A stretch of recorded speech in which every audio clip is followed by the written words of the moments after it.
Hello everyone, so welcome to the lecture of Aurangzeb. So historian gave a very important statement about Aurangzeb in which they compared Aurangzeb with Napoleon. So जो भी डेक्कन की problem थी उसने औरंगज़ेब को बर्बाद किया, as similarly Spain की जो प्रॉब्लम थी उसने नेपोलियन को बर्बाद किया. So if you remember this statement it will be very beneficial to analyse Aurangzeb only. So बहुत इंपॉर्टेंट स्टेटमेंट है, इसको याद करके आप औरंगज़ेब का एक पूरा औरंगज़ेब को अच्छे से समझ सकते हो, याद कर सकते हो कि क्या क्या हुआ था उसके टाइम पे. तो हम लोग इंडेक्स में देखेंगे कौन कौन सी बैटल्स हुई थी मेजर, जो which made Aurangzeb a great king. Compare करेंगे शाहजहाँ से मैप के साथ कि वाई एक अडॉप्टेड एक्सपांशनिस्ट पॉलिसी. बैकग्राउंड देखेंगे बीजापुर और गोलकोंडा क्यों इंपॉर्टेंस है, गोलकोंडा की क्या स्ट्रेटेजिक इंपॉर्टेंस था, वो सब भी देखेंगे. उसके बाद मेजर रिवॉल्ट देखेंगे इसके पीरियड में, जतना जाट बुंदेला सिख सतनामी राजपूत की पॉलिसी देखेंगे, रिलीजियस पॉलिसी देखेंगे, और रिवॉल्ट बाय हिज ओन सन वो भी देखेंगे, और डिवीज़न और डेथ वो सब भी देखेंगे. So let's move further. तो एट व्हेन जब शाहजहाँ बीमार पड़ता है तो एक सिविल वॉर ब्रोक हो जाता है for his empire and throne among his own son. तो दारा सिख सूजा एंड औरंगज़ेब इन विच, तो इस पूरे सिविल वॉर के अंदर बैटल ऑफ धर्मत का बहुत इंपॉर्टेंट रोल प्ले करता है, इस जिसके अंदर कि सूजा एक अपना इंडिपेंडेंस डिक्लेयर कर देता है. Shuja got the governorship of Bengal. Shuja एक लड़का ही है शाहजहाँ का, लेकिन Shuja got defeated by Suleiman Sheikh, who is the son of Dara Shikoh. Or in this battle, Aurangzeb and Murad form an alliance in which they decided कि अब equal एक partition कर लेंगे जो भी एम्पायर हमारे हिस्से में आएगा. तो द बैटल ऑफ धर्मत बहुत इंपॉर्टेंट है, इस पर क्वेश्चन आया हुआ है, हम लोग आगे देखेंगे. उसके बाद अगली बैटल होती है बैटल ऑफ समूगर. अब इस बैटल ऑफ समूगर इसलिए इंपॉर्टेंट है क्योंकि इसके अंदर दो चीज़ें होती है. एक तो दारा सिखों को औरंगज़ेब हरा देता है, और दारा सिख इज़ ऑल्सो समझ नहीं पाता औरंगज़ेब की पावर को, उसको अंडर एस्टिमेट कर देता है. तो फाइनली हार जाता है दारा सिंह और औरंगज़ेब इमर्ज विक्टोरियस.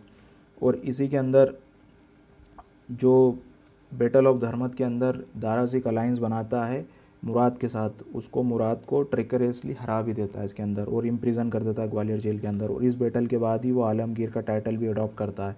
तो एमसीक्यू आता रहता है, ये बहुत इंपॉर्टेंट है. औरंगज़ेब. उसके बाद बैटल ऑफ खजवा होती है एक नियर इलाहाबाद रीजन. तो इसके अंदर भी Aurangzeb emerge victorious and defeated सूजा फाइनली. सो नो, औरंगज़ेब के पास अब कुछ भी नहीं बचता, एक दारा सिख फाइनली बचता है. उस दारा सिख को अगेन एक बैटल ऑफ देवराय में हराता है, वो हम लोग आगे देखेंगे. तो औरंगज़ेब इस चारों के अंदर अभी स्टिल मोस्ट पावरफुल. तो यहाँ पे देखिए आप लोगों के लिए क्वेश्चन है एक, और एक औरंगज़ेब के साथ शाहजहाँ का जो रेन था 1592 से 1666 का, और औरंगज़ेब के बीच का जो रेन था 1618 से 1707 के अंदर. और ये औरंगज़ेब के सारे ब्रदर और सिस्टर थे, जहान आरा और रोशन आरा, जो पीछे देखा था हमने. तो क्वेश्चन एक बैटल ऑफ धर्मत का 2003 में आ रखा है, तो आप लोग देख ही सकते हो उसके अंदर.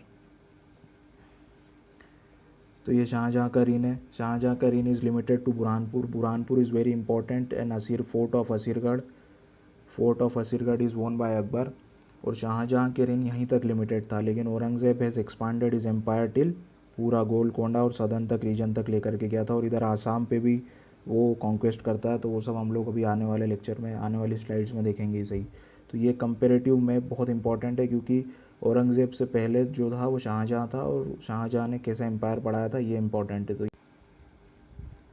तो जो बैटल अभी हमने पहले डिस्कस करी थी, उसके बाद एक बैटल और इम्पॉर्टेंट है डिस्कस करना, that is battle of Deorai. In this battle Aurangzeb finally defeated Dara Shikoh and become an ultimate king of the Mughal empire. और किल भी कर देता है उसको दारा सिखों को डिफीट करने के बाद, और शाहजहाँ को had finally putted into the prison. So this battle Deorai, battle of Deorai and battle of Dharmat is has very importance in history. So थोड़ा सा बैकग्राउंड देख लेते हैं औरंगज़ेब का. तो Aurangzeb is a third son of Shahjahan after that of his father. Finally ascended और throne, और जो जब उसको जेल में डाल दिया था जब ही उसने असेंड कर दिया था थ्रोन, तो वो ज़्यादा सही है. तो original name was Muniuddin, born at place namely Dohad near Ujjain. First battle experience in Orchha, married with Persian princess Dilbanu Begum. नाम देख सकते हो आप लोग. और ये पॉइंट इज़ इम्पॉर्टेंट कि इसने पहले से ही इसको सर्वड एज ए सूबेदार इन वेरियस रीजन, तो इसको पहले से ही बैटल का एक्सपीरियंस था, which made him a great warrior और great person in history. Adopted a title of Alamgir, पीछे हमने अभी डिस्कस किया ही उसको. और एक चीज़ और इम्पॉर्टेंट है कि दारा सिखों को शाहजहाँ ने एक टाइटल अडॉप्ट किया था, शाह बुलंद इकबाल. तो ये आपके MCQ वगैरह में आ सकता है। तो MC के हिसाब से Shah Buland Iqbal as title granted to Dara Shikoh by Shah Jahan, ये आप लोग याद रख सकते हैं। उसके बाद इसकी फाइनली पॉलिसी देखते हैं। पॉलिसी एक्सपांशन पॉलिसी बहुत इंपॉर्टेंट है औरंगज़ेब की। तो सबसे पहले आसाम पे अटैक करता है। आसाम में इसको बहुत टाइम लग जाता है, मतलब अच्छा खासा टाइम लग जाता है। तो मीर जुमला को सबसे पहले ये वहाँ पे गवर्नर सूबेदारी अवार्ड करता है बंगाल और आसाम रीजन की। और मीर जुमला अच्छा काम करता है, जीत जाता है वहाँ पे, लेकिन ज़्यादा फ़ायदा नहीं होता है उसको, मतलब मुगल्स को ही ज़्यादा नुकसान होता है। तो after the death of Mir Jumla, Aurangzeb appointed a new governor that is Shaista Khan. और शेस्ता खान का आप शिवाजी में भी हम लोग देखेंगे कि शिवाजी फाइनली किल कर देते हैं इसको, शेस्ता खान को। शेस्ता खान की उंगलियां काट दी जाती है, तो इम्पॉर्टेंट है। तो शेस्ता खान औरंगज़ेब के लिए, लेकिन यहाँ पे आसाम और बंगाल वाले रीजन में अच्छा काम करता है और उसको आरकानीज पायरेट्स को भी सप्रेस करने का काम करता है। लेकिन आसाम की विक्ट्री यहाँ पे ज़्यादा टाइम तक हो नहीं पाती, क्योंकि Assam is a tribal region. तो आफ्टर द शेस्ता खान और मीर जुमला के बाद भी वेरियस रिबल्स होते रहते हैं, तो ज़्यादा टाइम के लिए एम्पायर, आसाम का एम्पायर यहाँ पे रुकता नहीं है। रिबेल बहुत परेशान करते हैं। उसके बाद सदर्न कॉन्क्वेस्ट की पॉलिसी देखते हैं। तो सदर्न की बहुत मज़ेदार पॉलिसी है औरंगज़ेब की। पहली बात तो समझने वाली बात यह है कि इम्पीरियलिस्टिक और एक्सपांशन पॉलिसी, इम्पीरियलिज्म पे बहुत ध्यान देता है औरंगज़ेब, और उसकी पॉलिसी भी एक्सपांशन की होती है। जैसा हमने मैप में देखा था कि बुरहानपुर वाले रीजन तक ही शाहजहाँ का रिन लिमिटेड रहता है। उसके बाद औरंगज़ेब बहुत सारे एफर्ट्स डालता है, और इसकी जो एक्सपांशन की पॉलिसी थी औरंगज़ेब की, वो बहुत ज़्यादा बायस थी बाय रिलीजियस रीजन। और मराठा पावर इस टाइम पे यहाँ पे डेक्कन रीजन में ही राइज करती है, जो बहुत ज़्यादा स्ट्रॉन्ग रेजिस्टेंस प्रोवाइड करती है औरंगज़ेब को। और specially Marathas under the leadership of Shivaji. और Aurangzeb was belong to Sunni sect and Maratha power is get support from Shia sect. तो एक इंटरनल कॉन्फ्लिक्ट भी चलता रहता है रिलीजन के नाम पे। तो ये इंपॉर्टेंट बात थी, और आगे देखते हैं। तो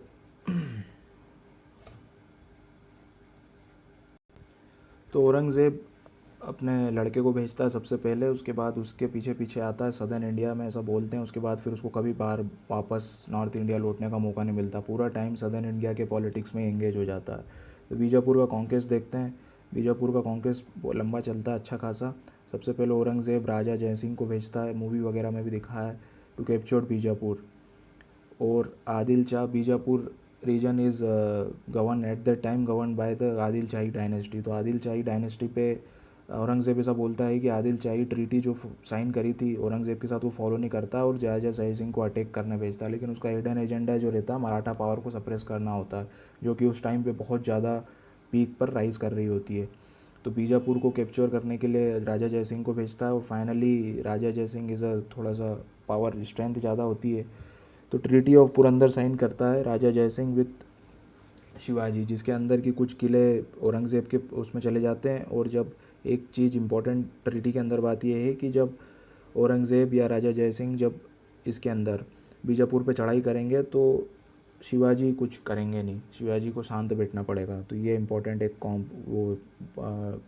एक इम्पॉर्टेंट फीचर होता है ट्रीटी ऑफ पुरंदर के बीच के, ट्रीटी ऑफ पुरंदर में। वो finally conquest over not successful, और राजा जय सिंह को वापस बुला लेते हैं। और जब राजा जय सिंह वापस लौटते होते तो बुरहानपुर पे उनकी डेथ हो जाती है। फिर बीजापुर तो इम्पॉर्टेंट है औरंगज़ेब के लिए, तो बहुत सारे लोगों को भेजता है, बहादुर खान को भी भेजता है, लेकिन ही again become unsuccessful. Diler Khan was also unsuccessful.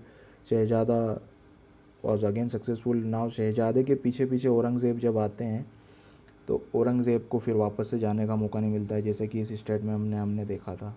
और इसके बाद से औरंगज़ेब के आने के बाद बीजापुर सरेंडर कर देता है।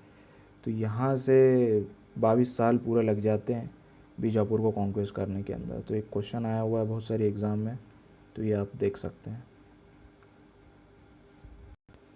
Now after the conquest of Bijapur, Golconda become very important for Aurangzeb policy.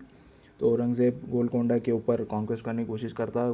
Golconda इसलिए इम्पोर्टेंट क्योंकि बहुत ज़्यादा रिसोर्स है यहाँ पे, और रिसोर्स इज़ वेरी, बहुत ज़्यादा कीमती रिसोर्सेज है। Resources of diamond, Kohinoor diamond, hope diamond, ये सब बीजापुर से ही मिले हुए हैं।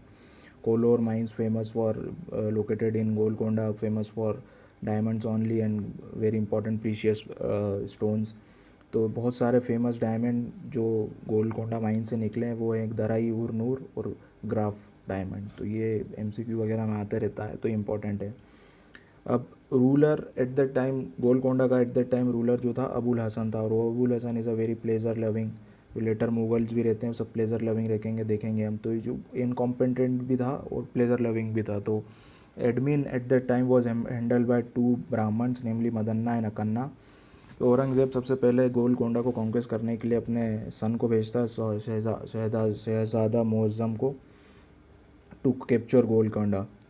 और विदाउट मेकिंग अवेयर, मदन्ना और अकन्ना को इस बारे में कोई जानकारी नहीं होती है, और शहज़ादा मुझे को जब भेजता है औरंगज़ेब तो ट्रीटी साइन करके अबुल हसन सरेंडर कर देता है, और इस बारे में मदन्ना और अकन्ना को कोई जानकारी नहीं थी, तो कोई रेजिस्टेंस ही क्रिएट नहीं होता है। लेटर बाय औरंगज़ेब अगेन आरोप लगाता है कि ट्रीटी फॉलो नहीं कर रहा है गोलकोंडा का जो रूलर है अबुल हसन, और फाइनली कैप्चर कर लेता है गोलकोंडा को। गोलकोंडा को कैप्चर करने के लिए जो गोलकोंडा का फोर्ट होता है उसको कैप्चर करना बहुत इंपॉर्टेंट है। तो उसके लिए औरंगज़ेब क्या करता है, जो अफ़गान सरदार रहता है उसको बहुत ज़्यादा रिश्वत प्रोवाइड करता है गेट खोलने के लिए। अब अंदर का आदमी बिक जाएगा तो कोई दिक्कत ही नहीं है, गोलकोंडा का जो फोर्ट है वो फाइनली कैप्चर हो जाता है। और हिस्टोरियन ने एक बहुत इंपॉर्टेंट बात बोली है, औरंगज़ेब को कंपेयर किया अकबर से, जैसे कि अकबर ने असीरगढ़ का फोर्ट खोला था गोल्डन की से। सिमिलरली औरंगज़ेब ने भी ये गेट को गेट का जो फोर्ट था उसको ओपन किया था। फोर्ट जीतना अकबर के लिए, असीरगढ़ का फोर्ट जीतना इसलिए इम्पोर्टेंट था कि this provided the way for Deccan region, Asirgarh का फोर्ट। और डेक्कन के अंदर अगर कोई जगह जीतने वाली थी तो वो गोलकोंडा थी। तो दोनों, गोलकोंडा का फोर्ट और असीरगढ़ का fort has very importance in history of Mughal empire. अब आगे देखते हैं, जो औरंगज़ेब की स्ट्रगल देखते हैं मराठास के साथ में। तो मराठास, जैसा कि अभी हमने देखा कि इस पीरियड के बीच में Maratha power is rising under Shivaji. तो Maratha power created a huge resistance in Deccan region. अब शिवाजी को डिफीट करने के लिए अगेन ट्रीटी ऑफ पुरंदर जो हमने देखी थी पहले, जब जय सिंह को भेजा था औरंगज़ेब ने, लेकिन अफज़ल खान को भी भेजता है वो। अफज़ल खान एपिसोड बहुत इंपॉर्टेंट है, शिवाजी के टाइम पे देखेंगे। तो Afzal Khan is again defeated by Shivaji. Shivaji is a very brave, previous और एक समझदार रूलर रहते हैं। वो शेषता खान को भी डिफीट करते हैं, अफज़ल खान को भी डिफीट करते हैं। तो 3 लोगों को भेज चुका है औरंगज़ेब। एक तो जय सिंह को भेजा था, अफज़ल खान को भेजा, शेषता खान को भेजा, लेकिन कोई भी डिफीट नहीं कर पाया उसको। और ट्रीटी ऑफ पुरंदर जब जय सिंह से साइन होती है तो ट्रीटी ऑफ पुरंदर को वायोलेट करने के आरोप लगाता है अगेन औरंगज़ेब शिवाजी के ऊपर, और उनको कैप्चर कर लेता है आगरा के अंदर एंड पुट हिम प्रिजन का नाम होता है जयपुर भवन के अंदर। लेकिन शिवाजी एक ब्रेव रूलर है। शिवाजी अपने लड़के के साथ, संभाजी महाराज के साथ एबल हो जाते हैं, मतलब सक्सेसफुल होते हैं वहाँ से भाग निकलने के अंदर। तो ये बहुत इंपॉर्टेंट था, शिवाजी इज़ वेरी इंपॉर्टेंट। और फिर उसके बाद से तो शिवाजी ने कभी उसको आराम ही नहीं करने दिया। और ये जीतने के बाद, ट्रीटी ऑफ पुरंदर को नॉट फॉलो करने के बाद और वहाँ से भागने के बाद, टाइटल अडॉप्ट करते हैं शिवाजी छत्रपति। तो छत्रपति इज़ अ टाइटल, बहुत से लोगों को पता नहीं होता है, तो छत्रपति इज़ अ टाइटल। और finally after the death of Shivaji, Sambhaji Maharaj जो होते हैं उनके लड़के, वो भी औरंगज़ेब को बहुत परेशान करते हैं और एक बहुत स्ट्रॉन्ग रेजिस्टेंस क्रिएट करते हैं। तो इसीलिए हिस्टोरियन ने बोला है कि जो प्रॉब्लम्स थी स्पेन की, उसने नेपोलियन को बर्बाद किया, और सिमिलरली जो डेक्कन की प्रॉब्लम थी उसने औरंगज़ेब को बर्बाद किया। तो जो क्या थी डेक्कन की प्रॉब्लम, तो डेक्कन की प्रॉब्लम यही सब थी, मराठास और बहुत स्ट्रॉन्ग रेजिस्टेंस बाय मराठास। अब रिवॉल्ट भी हुए इसके टाइम पे, मेजर रिवॉल्ट हुए औरंगज़ेब के टाइम पे, तो वो देख लेते हैं हम लोग थोड़े से, कौन क्या क्या कारण थे मेजर रिवॉल्ट होने के, वो देखते हैं। सबसे पहले रिलीजियस इंटॉलरेंस पॉलिसी थी। औरंगज़ेब जो था एक कट्टर इस्लामिक फॉलोअर था, तो वो बिल्कुल दूसरे रिलीजन को तो कुछ समझता ही नहीं था। तो उसकी वजह से पीपल के अंदर बहुत बड़ा डिसकंटेंट था, जिससे लोग बड़े परेशान थे। और उसका एक हिडन एजेंडा था, वो इंडिया को एक इस्लामिक स्टेट बनाना चाहता था। और जिजिया जो था, jizya as a tax impose on non Hindus, उसको वापस उसने री इम्पोज किया था, जो कि अकबर ने उसको हटा दिया था। तो ये बहुत इंपॉर्टेंट है, एमसीक्यू में आता रहता, who reimpose jizya and who abolished jizya. तो Akbar abolish jizya which is again reimpose by Aurangzeb. और बहुत सारे उसने टेंपल को डिस्ट्रॉय किया था, हिंदू टेंपल को। कौन कौन से टेंपल डिस्ट्रॉय किए थे आगे हम लोग देखेंगे उसको, बहुत सारे टेंपल डिस्ट्रॉय किए थे उसने। तो बहुत सारे रिवॉल्ट होते हैं औरंगज़ेब के टाइम पे, और रिवॉल्ट के रीज़न हमने देखे क्यों होते हैं। एक बहुत ही ज़्यादा रिलीजियस ही मेन कारण रहते हैं औरंगज़ेब के। सो रिलीजन इज़ वेरी इंपॉर्टेंट, इसलिए रिलीजन के बारे में बोला जाता है कि religion is a half brother of administration. इसको आप कोर्ट में डाल सकते हैं, religion is the half brother of administration. तो सबसे पहला रिवॉल्ट देखते हैं, जाट रिवॉल्ट। तो ये फर्स्ट हिंदू रिवॉल्ट था, happen in 1669 because the destruction of temple. जो टेम्पल को तबाह कर रहा था औरंगज़ेब, उसकी वजह से राइज हुआ। Rise under the leadership of Gokula. Aurangzeb ने उसको सप्रेस करने के लिए अब्दुल नबी को भेजा था, लेकिन अब्दुल नबी फाइनली डाइड हो गया था इस कॉन्क्वेस्ट के अंदर में। Later in 1686 Jat leader Raja Ram and Ram Chehra led the revolt and looted the tomb of Akbar and kill Mughal commander Mugher Khan. तो अगेन औरंगज़ेब इनको सप्रेस करने के लिए अपने लड़के को विदार बख्श और नरेश विश्वनाथ को भेजता है, और जो कि राजा राम को कील कर देते हैं। और आफ्टर राजा राम, लेकिन ये रिवॉल्ट रुकता नहीं है, Jat revolt. After Raja Ram Jat leader another Jat leader rises, that is Chudaman. Chudaman बहुत इंपॉर्टेंट है, जो कि जाट डायनेस्टी का फाउंडर होता है। तो MCQ वगैरह में आता रहता है, who is the founder of Jat dynasty, Chudaman. तो चूड़ामन का राइज कैसे होता है, तो जाट रिवॉल्ट की वजह से होता है, औरंगज़ेब के टाइम से। ये सब पुराना उसकी बहुत ज़्यादा आपको याद रखना पड़ेगा ये। उसके बाद छत्रसाल का भी रिवॉल्ट होता है। Chhatrasal is a ruler of Madhya Pradesh के नॉर्थ ईस्ट रीजन में। छतरपुर जो प्रेजेंट डे में डिस्ट्रिक्ट है, that is named on Raja Chhatrasal only. Raja Chhatrasal was a disciple of Shivaji Maharaj. तो जैसे जैसे शिवाजी ने इसको रेजिस्टेंस क्रिएट किया था, सिमिलरली राजा छत्रसाल भी रेजिस्टेंस क्रिएट करते हैं और एक इंडिपेंडेंट अपना एम्पायर बनाने में सक्सेसफुल होते हैं। तो छत्रसाल इज़ अगेन इंपॉर्टेंट। और सिख की तरफ से भी रिवॉल्ट होता है। नाइन्थ गुरु जो होते हैं, गुरु तेग बहादुर, ये इंपॉर्टेंट है कि who is contemporary to, question आता रहता है MCQ में, who is contemporary to Aurangzeb, option में आता है। तो गुरु तेग बहादुर, जिन्होंने कश्मीरी पंडित का इशू उठाया था इस टाइम पे, तो औरंगज़ेब ने इनको कैप्चर कर लिया था और फोर्स किया था कि आप इस्लाम को अडॉप्ट करो, लेकिन कोई अडॉप्ट कर रहे हैं क्या, वो गुरु तेग बहादुर ने कोई अडॉप्ट नहीं किया। और फाइनली उन्होंने अपने औरंगज़ेब ने उनको एग्जीक्यूट कर दिया था। तो एक बहुत इंपॉर्टेंट हिंदी में कहावत बोली जाती है इनके लिए, गुरु तेग बहादुर के लिए, कि उन्होंने अपना सिर दिया लेकिन सार ना दिया। मतलब कि he dedicated his life but did not accepted the demand of Aurangzeb. तो after Guru Tegh Bahadur, tenth Guru, that is Guru Gobind arises and founded the Khalsa Panth and defeated the Mughal forces. तो एक सिख एम्पायर भी यहाँ पे राइज हो जाता है। तो ये भी ध्यान में रखने वाली बात है आफ्टर द तेग बहादुर और गुरु गोविंद सिंह के बाद से। उसके बाद सतनामी रिवॉल्ट एक और होता है। तो सेक्ट ऑफ हिंदू होता है एक सतनामी इसलिए राइज होता है क्योंकि मुगल कमांडर उनके एक आदमी को किल कर देता है। तो रिलीजन का एक बहुत इंपॉर्टेंट है, रिलीजन से छेड़खानी करने में बहुत दिक्कत होती है। और यही चीज़ थी, अकबर एक समझदार रूलर था, उसने कभी रिलीजन के साथ किसी के सेंटिमेंट हर्ट नहीं किए। और औरंगज़ेब ने यही गलती कर दी, रिलीजियस को बहुत ज़्यादा स्टांच बना के रखा था उसने, इस्लामिक इतना ज़्यादा प्रमोट कर दिया था कि बहुत एंगर और डिसकंटेंट आ गया था लोगों में। लेकिन अकबर ने कभी ऐसा नहीं किया। अकबर ने हमेशा हमेशा पीस और हारमोनी की बात करी। इनफैक्ट तो वो सबको दीन इलाही जो कॉन्सेप्ट था उसका अकबर का, उसमें तो वो सारे जो अलग अलग रिलीजियस और अलग अलग रिलीजन के लीडर को साथ में रख के अपना काम करता था। तो ये बहुत इंपॉर्टेंट है इसके लिए।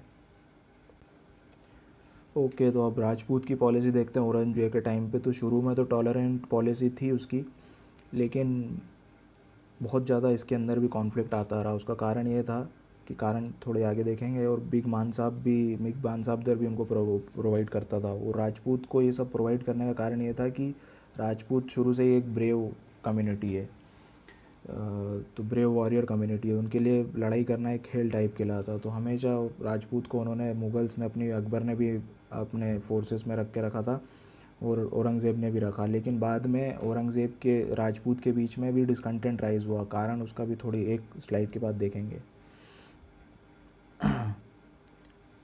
और जैसे कि अकबर के टाइम पे मान Singh was a most important Rajput personality, similarly Aurangzeb के टाइम पे जय Singh become the most important. जैसे अकबर मान सिंह को अलग अलग कॉन्क्वेस्ट के लिए भेजता था, वैसे औरंगज़ेब भी जय सिंह को भेजता था।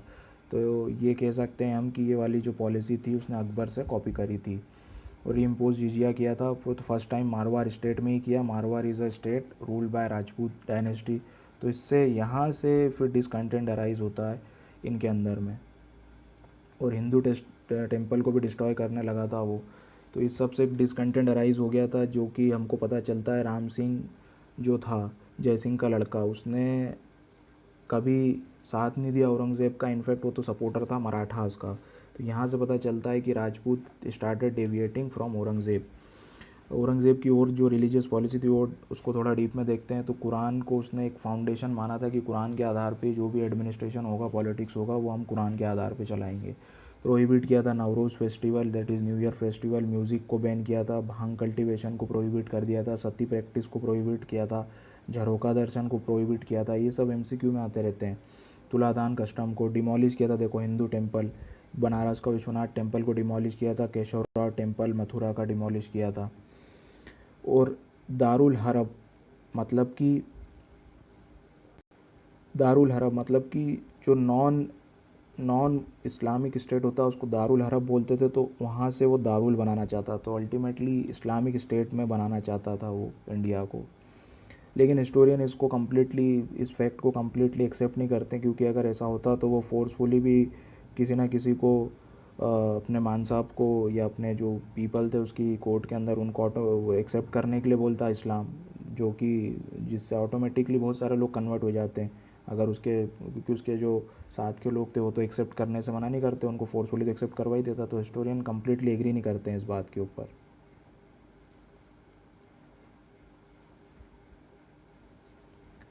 सो आगे चलते हैं। और Aurangzeb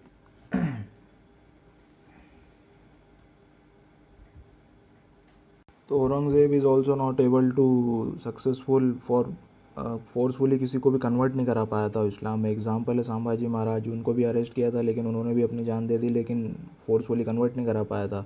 similarly 10th Guru of Sikh, उन्होंने भी फोर्सफुली तो किसी को कन्वर्ट करा ही नहीं पाया था, तो उसकी फोर्स रिलीजियस पॉलिसी तो अल्टीमेटली फेल ही हो रही थी फोर्सफुली वाली। उसके बाद लिटरेचर देख लेते हैं इसके बारे में। तो औरंगज़ेब के रेन में 2 लिटरेचर बहुत इंपॉर्टेंट आए थे, उसमें एक था Masir Alamgiri written by Saqi Mustaid Khan, which is also known as gazetteer of Mughal period. MCQ वगैरह में फैक्चुअल क्वेश्चन है। और दूसरा है मुज़ा मज़मा अल बहरीन, ये दारा शिकोह ने लिखा था, ये बहुत इंपॉर्टेंट था। दारा शिकोह के बारे में बता दूं आपको कि बहुत ज़्यादा लर्नेड पर्सन था, और इसने महाभारत को भी पर्शियन में कन्वर्ट किया था, और बहुत सारे रिलीजियस हिंदू जो डॉक्यूमेंट थे उनको पर्शियन में कन्वर्ट किया था, तो एक बहुत ज़्यादा लर्नेड मैन था। तो मजमा उल बहरीन जो इसने लिखा था, जिसके अंदर उसको ना कॉन्फ्लुएंस ऑफ टू ओशन होता है उसका मतलब, तो इसमें हिंदुज़म से भी उसने सेम ऑब्जेक्टिव बताया था और इस्लाम से भी सेम, तो दोनों रिलीजन से जो सेम चीज़ निकल के आती है उसके बारे में बात करी थी। बहुत इंपॉर्टेंट था ये, बहुत इससे पता चलता है कि कितना समझदार था वो। और फाइनली औरंगज़ेब के बाद जो उसके 4 लड़के थे उनके बीच में रिवॉल्ट राइज होता है, again for the throne only, throne के लिए हमेशा सारी लड़ाइयाँ हुई है।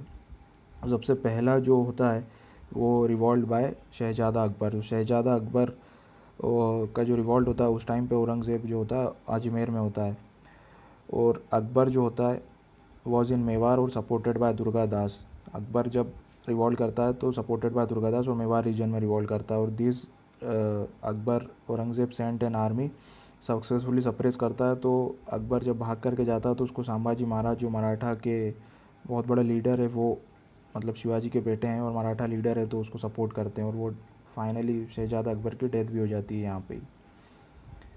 अब आगे जब औरंगज़ेब बूढ़ा हो चुका है तो after his death he allocated his authority and property, तो सब कुछ अपने चारों लड़कों में इक्वली बांट देता है। तो मुआज़्ज़म जो होता है, Muazzam is also known as Shah Alam वल, और बहादुर शाही यही मुआज़्ज़म का ही नाम होता है। उसको सूबेदारी मिलती है दिल्ली और काबुल वगैरह की, और मोहम्मद मुआज़्ज़म को मिलती है गुजरात, आगरा, मालवा, डेक्कन की, और काम बख्श को मिलती है बीजापुर और हैदराबाद की। तो इससे पता चलता है कि इसके बाद आते हैं लेटर मुगल्स। तो later Mughals are infamous for their incompetency, तो उनको डिस्कस करेंगे अगले लेक्चर में। और यहाँ से हम देख सकते हैं कि 1526 से जब मुग़ल एम्पायर स्टार्ट होता है, in first battle of Panipat Babur establish, उसके बाद पूरा चलता है 1857 तक। लेकिन औरंगज़ेब तक जो चलता है वो मेन चलता है, क्योंकि लेटर मुग़ल से एम्पायर बहुत बुरी तरीके से, मुग़ल एम्पायर बहुत बुरी तरीके से डिक्लाइन होने लग जाता है। तो मेन एम्पायर जो रहता है वो औरंगज़ेब तक रहता है।